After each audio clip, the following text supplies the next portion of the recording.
done a pretty good job of moving the ball and moving the ball side to side. Peters. Incomplete and almost intercepted. Jordan had a beat on it. Burke could not come up with it against Brice Pollock, the Mississippi State transfer, Texas Tech's new #1 corner. Well, now it's actually a really good route. Peters let that ball float a little bit. That thing needs to be driven down. Anytime you take a crossing route, that ball has to be low and inside. It can't be up and outside, because the worst thing that can happen is a tip and deflection, quarterback's hands. And this is sort of a must-throw situation, unless they would just want to take it into halftime. Now they run it with Jalen Jennings. The last place you want to be against this vaunted Texas Tech defense. Little bubble screen, long way to go. Red Raiders rally to the football, and Cade Wolford has still negative yardage total on the board for Kent State. They did pick up a first down earlier. Out to the perimeter. Ellie, get us back to the conversation. Quick out to Caulfield. Brice, the best Texas Tech defense I've seen in the last 10+ years. And that pass is intercepted. Pollock comes away with the INT. And again, it was Murphy under pressure. Lots of pressure. And he put it in peril. And there's yet another pilfer for the Red Raiders. Be needy, not greedy. You can see here Malik Murphy's under pressure. He starts to fall back, and it's almost just a prayer so the ball cannot reach outside. And a nice job of the corner, Brice Pollock, locking things down. And that's a very difficult thing to do in today's college football. Little play action pass, and that one's caught by Walker. He's been sure-handed for the most part today. Did have one drop.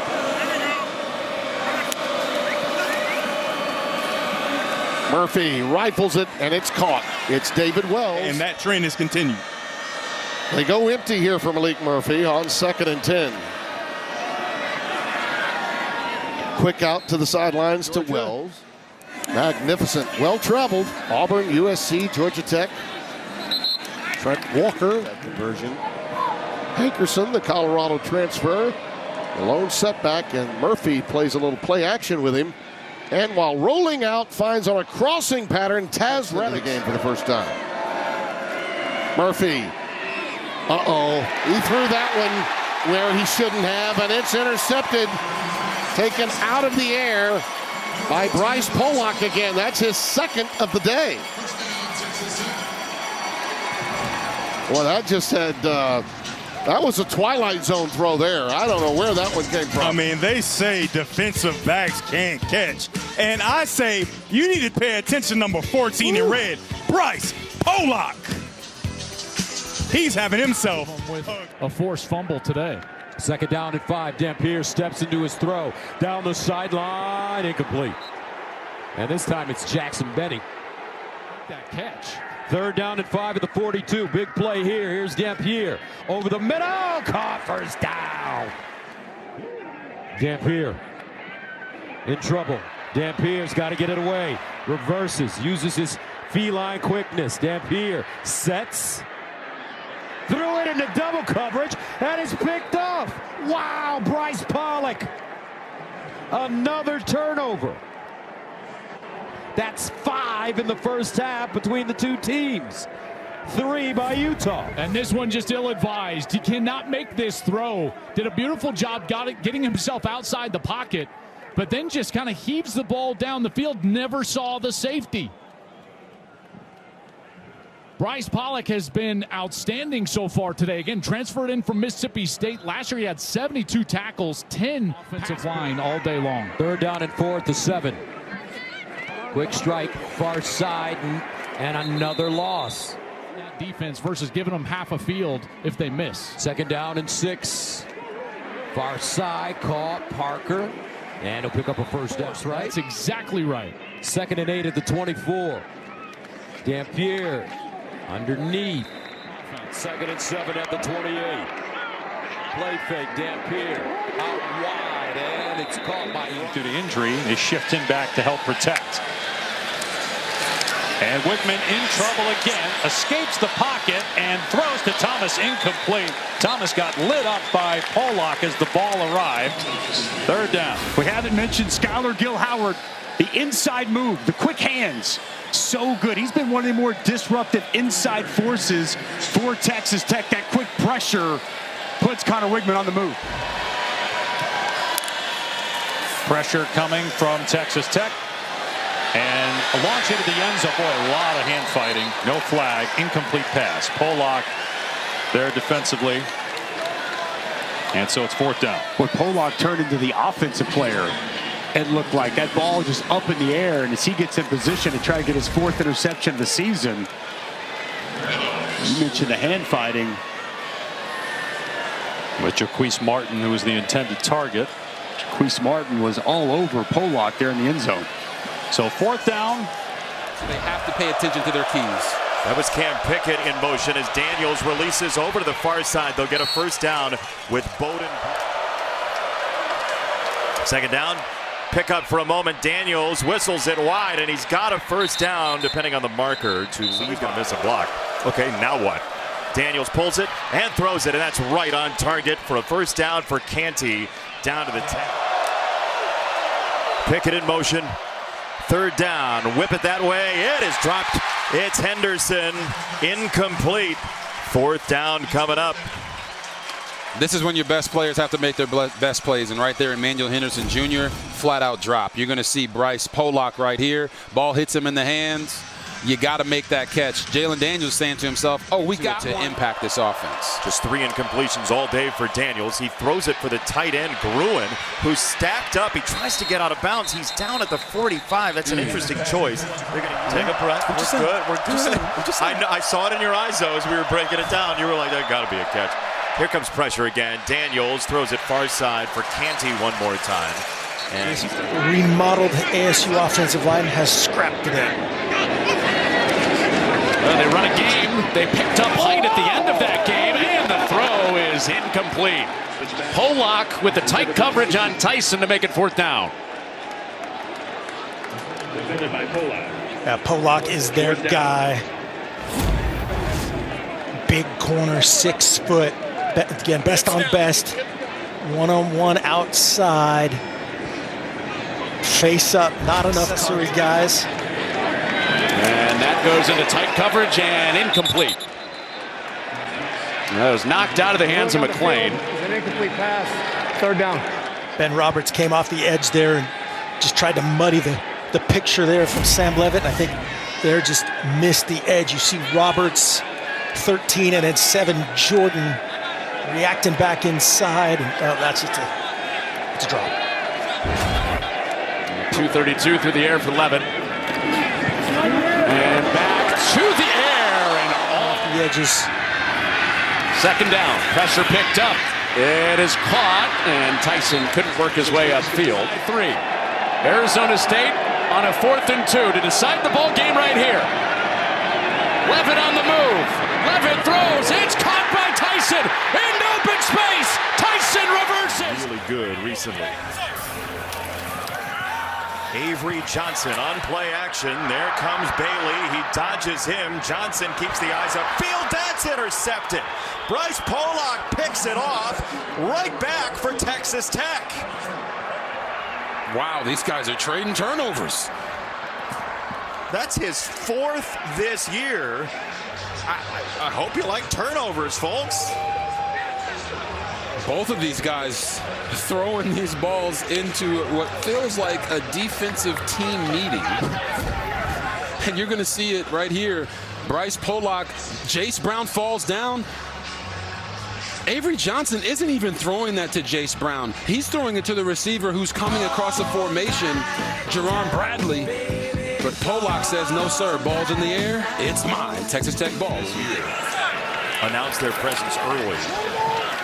Avery Johnson driven back and driven down. He'll lose a couple of yards to set up 2nd and long. Brice Pollock, who had the pick earlier, and it's a loss of 3. A lot of yelling at the line. Finally the snap. Avery Johnson on a screen. Ball came out again. It's out again, and Pollock has it. Jace Brown put it on the ground again. The question is, did he have the ball long enough when Rodriguez punched it out? It's the same question as earlier. Jace Brown can't believe what's going on today. Yeah, you're going to see Jace Brown makes his catch on the middle screen, catches it, tucks it. Oh, they're going to say he never got a chance to tuck that one fully, and they'd be right on this one. He never has full control of this ball. You see him catch it, go to tuck it, and it's already loose. If they said... Avery Johnson, quick set, got it away. Jerron Tibbs on the 23rd play of the day. They talked about it last night. We got to get over this hump of beating this team, especially beating them here in Manhattan. So his leadership has been monumental. Avery Johnson for Tibbs. Oh, man, what a catch. Nickel. There's Johnson to throw coming this way. That's a long throw to the sideline for Moise. The Fledgley, couple of tight ends in. 4th and 1. It is the quarterback. Johnson trying to get to the outside. It's Pollock to trip him up. And Texas Tech holds the line. The tackle he missed earlier on the drive, not this time. Johnson has, so he just has to suck it up here for the next 6 minutes and go make plays. Here comes Bailey again around that corner. Got a hand on him. Johnson giving a lot of ground. Avery Johnson loads it up. Middle of the field, incomplete for Tibbs. Brice Pollock is everywhere.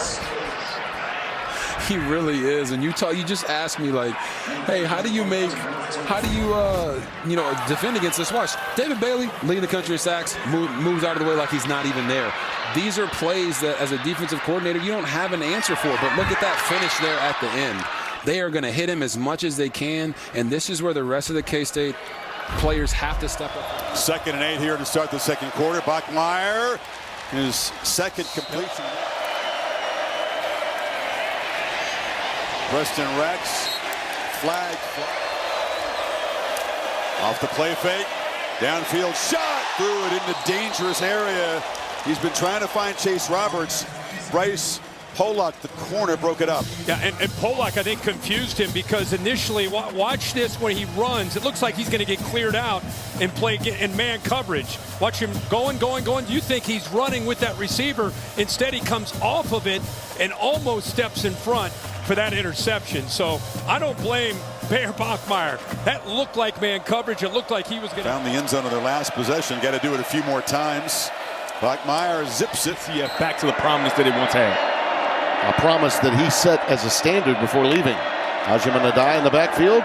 They go with an out pattern. That ball looked at maybe as though it could have been tipped. And it's only a matter of time before he has this UCF program right back where it was when he left.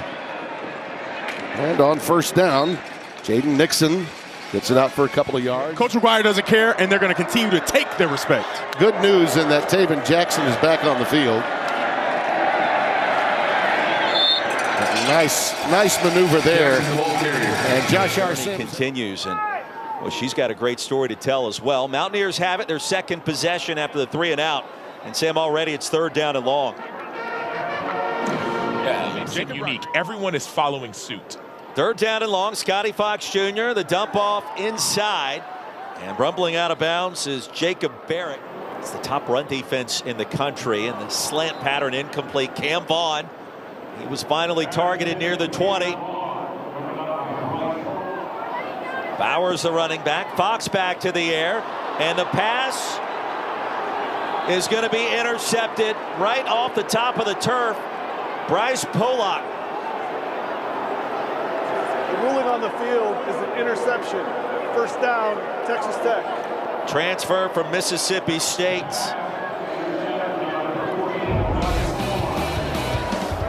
And that's the risk when you grip it and you rip it and you're taking risks. There oftentimes may be a reward or there may not be. Looks like an INT by Brice Pollock. Mountaineers with all 3 timeouts remaining. Fox, comebacker. It's a gain of 29. Mountaineers in the red zone. Miscommunication and an interception by Pollock. And this time, this one didn't happen between the legs. He caught it cleanly for the turnover. Yeah, Brice Pollock is a transfer from Mississippi State. He's one of the coveted transfers. He's outstanding in man coverage, but here he just makes the right play. Miscommunication on the offensive side of the ball. And Brice I've seen him since that injury, but it'd be interesting to see how it affects this play calling. Going to open up the second half with a completed pass to Chase Roberts. I like that idea. 2023 season, so you see that athleticism he has. Oh, tackled for a loss. Blown up immediately by Brice Pollock. Really nice job now by trailing in the second half of the Big 12 football championship as they keep it on the ground. L.J. Martin's going to give him a first down. He's touching the ball a lot. BYU will have things on their terms. First down, a lot of traffic as Moa was the gain any momentum back. Final seconds of the third quarter. Bachmeier as he gets it complete to Kingston for a first down. And a nice prospect. Dante Moore with time, hooks up again. This is Jeremiah McClellan. Well, and the key word there, classic Joe. Game a few years ago. 2nd and 16. And it is complete to Moore. That's going up against the best corner from Texas Tech, Brice Pollock. Oh, that was blown up immediately as they were quick to the line to snap it right away after the big catch by Benson, but Sadiq was met. See if Moore's got a little something here before halftime. Crosses the field as he does get it complete to Jamari Johnson. Dante Moore's got more business to take care of at the end of next week as Davison takes the ball inside the 5-yard line. Texas Tech is out of timeouts.